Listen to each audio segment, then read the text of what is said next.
CU practices under the lights in Denver, a Julian Lewis update, and a late coaching staff ad, plus more, all coming at you next. Give me my theme music!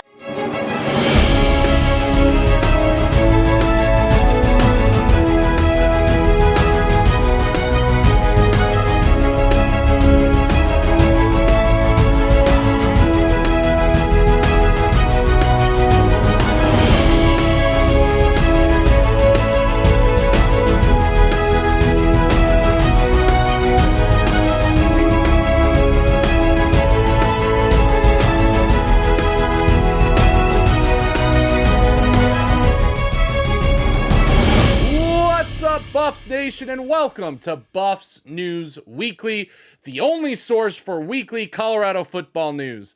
I am your host, Russ Dornish. Before we get started, make sure to comment and like this video, but also make sure you are subscribed to the channel, as we are getting close to another milestone of 2,000 subscribers.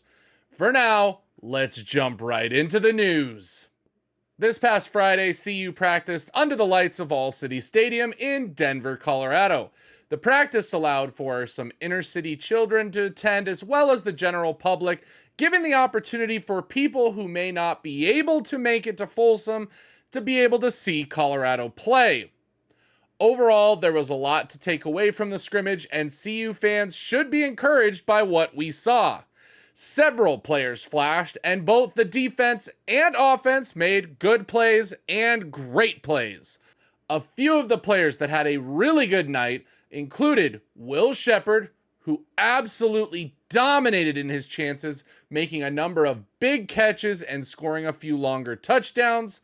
Omarion Miller also had a number of good catches too for the second team that were highlighted on the night, including what could have been the best catch of the entire evening, but he was just out of bounds in the end zone. On defense, Tajay McCoy flashed, having consecutive sacks over Tyler Brown on the right side, with Shedeur Sanders as quarterback, and overall was a menace throughout the evening. Between the pass rushers, they had some really good plays and also looked really good in some one-on-one drills. One huge bonus for the offensive line was that the run game was quite successful, with even Coach Prime at his post-practice presser declaring, "We can run the heck out of the ball now." Dallin Hayden flashed a bit in that case, but was helped by getting to the second level on some really good blocking, which, with his speed, could be a huge menace during the season. Now, Travis Hunter did not practice last night, but that has been confirmed as completely precautionary and simply saving Travis for the season. So, no need to worry, Buffs fans, that he wasn't out there. In a surprise announcement this week, Colorado added another high-profile coach to their staff, hiring George Hilo as senior defensive coach. In this role, Hilo will help Livingston with the overall defense, but also help out in different parts. If you remember, Dennis Thurman was in that role last season, but left during the offseason for the defensive coordinator job at Hawaii. Last year, Hilo was in a similar position as the assistant coach to Nick Saban at Alabama during his last year. Before that, Hilo was the linebackers coach at Michigan, where he actually coached Colorado's own Nikhai Hill-Green at linebacker. Scott Proctor of the Coloradan asked Green about Hilo as a coach, and he had this to say, and I quote, "Winning is all he knows. He makes everyone around him better because he explains the why behind everything he teaches, and he'll be a huge part of why we do great this year." End quote. Coach Prime has seriously put together a star-studded staff and only continues growing it, especially now that the new coaching rules allow more coaches like analysts to actually coach the players. And now it's time for your weekly Julian Lewis update. Last night, Lewis kicked off his first game of his senior year of high school football with a 24-14 victory over Woodward Academy. As for how Lewis played in the game, there was good, great, and a little bit of bad. The game was on national TV being broadcasted on ESPN2, so I was able to watch a lot of the action.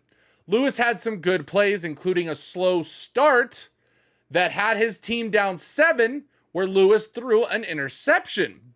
But the fireworks began to fly as Lewis got a touchdown off a screen pass, then another right before taking a massive hit as he stepped up in the pocket, and finally his third passing touchdown of the night off of a reverse play that saw him throw the ball deep into the end zone.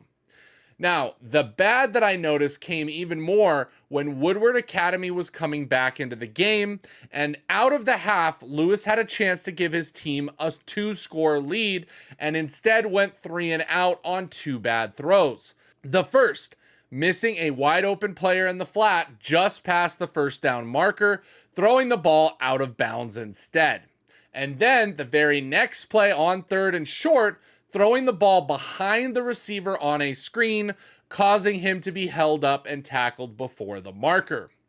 Overall, what I could tell is Lewis has a cannon for an arm, but will need to work a little bit on his accuracy. In the end, it was a good start for Lewis as he enters his final year of high school ball. But as for where his recruiting stands, Lewis was vocal last spring that he wanted to be done with the process by the time his high school season started. But last night, Lewis had the opportunity to completely shut down his recruiting when asked pregame by ESPN. Instead, Lewis used the same verbiage that he has been using all summer and all last spring. Right now. As of right now, I'm still locked in with USC. That's still where my home is, and taking business is kind of a part of the process. And I was gonna go see what's going on everywhere else, but I'm still USC right now. One has to wonder if after a summer of good visits and relationships, Lewis may indeed end up waiting to see how his choices stand during their fall seasons. With USC coming off a disappointing season last year and their first in the Big Ten coming up, plus Indiana coming into a season with new coaches and a new roster, and of course Colorado seeing if Coach Prime does indeed improve, showing Colorado moving in the right direction. It would make sense for Lewis to wait and see how the season starts to play out.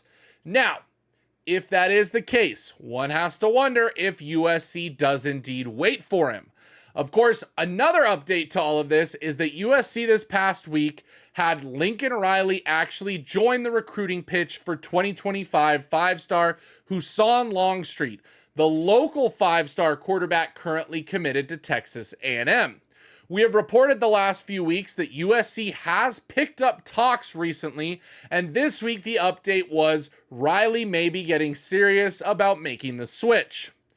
Other reports also said that USC was wanting a full commitment this past week or they would move on, so Lewis's hand may get forced if USC does indeed flip Longstreet.